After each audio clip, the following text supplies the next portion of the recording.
Strategy is giving yourself permission today to anticipate and plan for tomorrow so that you are more at peace with the choices that you're making today.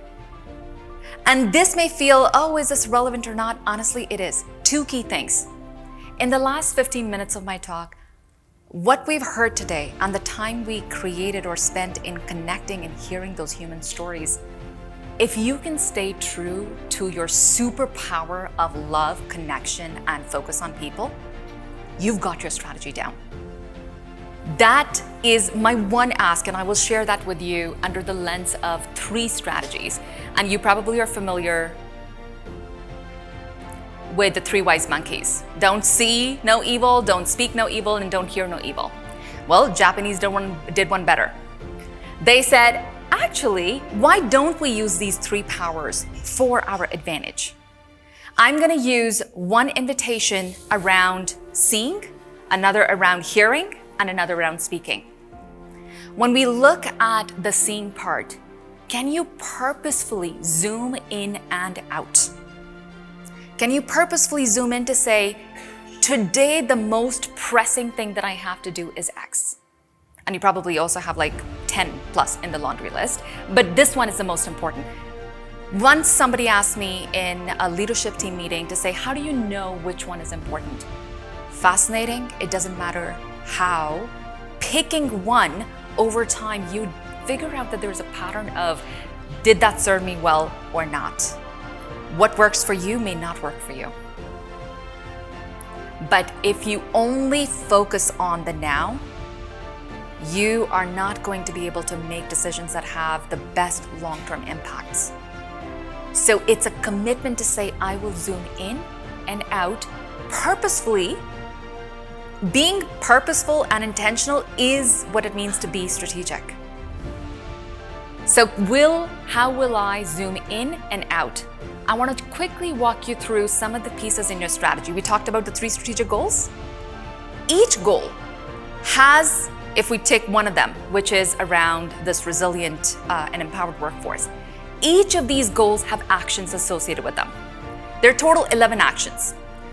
In the case of the resilient workforce, you have 4 actions that you've identified that if we can do these 4, we will have cultivated a resilient and empowered workforce. Each action is then, and this is a lot of work that has gone into this, to figure out, okay, let's take one of these actions. In this case, there are 7 different initiatives that will be done over the next 5 years to move this forward. Then you take a single initiative and it's broken down into milestones of activities that will be done now over the next few months, quarters, years. So if you focus and say, 6 months later, thinking about the leadership day, what exactly is happening around strategy? It is the zooming in and out.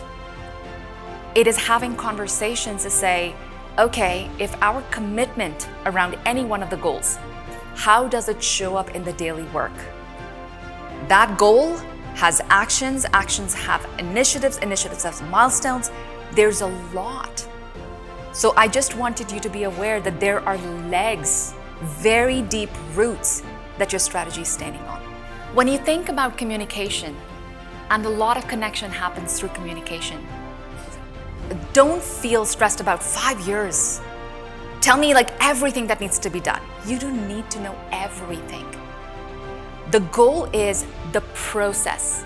Do we understand that there is a path that will be followed? Even if I can't see what are the 5 next steps that have to happen in order for this to be accomplished. Clarity of path doesn't matter which role you're in.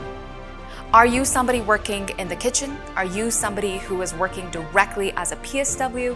Are you working in the policy office?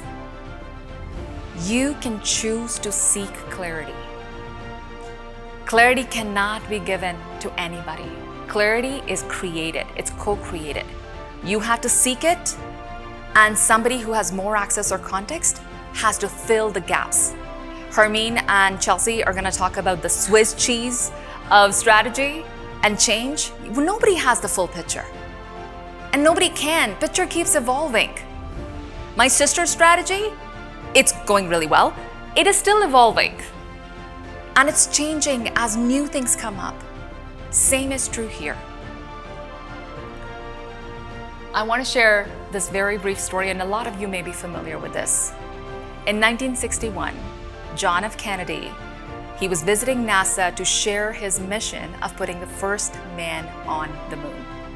And he's taking the tour of NASA, and he saw a janitor, and he asked him, when you make small talk, he said, "What are you doing?" And anybody would expect the janitor would say, "Well, I'm sweeping the floors." The janitor said, "I'm helping put a man on the moon."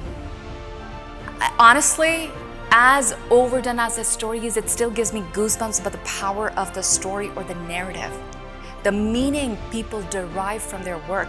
You can choose to put a meaning or a story on why you work so hard.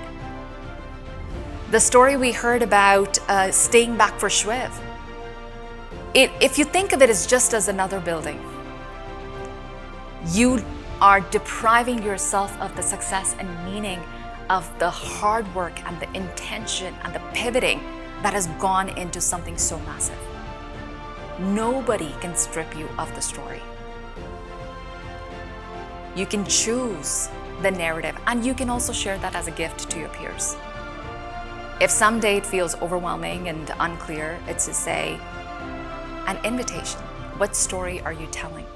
Because that janitor did help put a man on the moon by the end of that decade. So 1961 is when the story occurred. 1969 is when Apollo 11 happened. It's remarkable, the power of your words.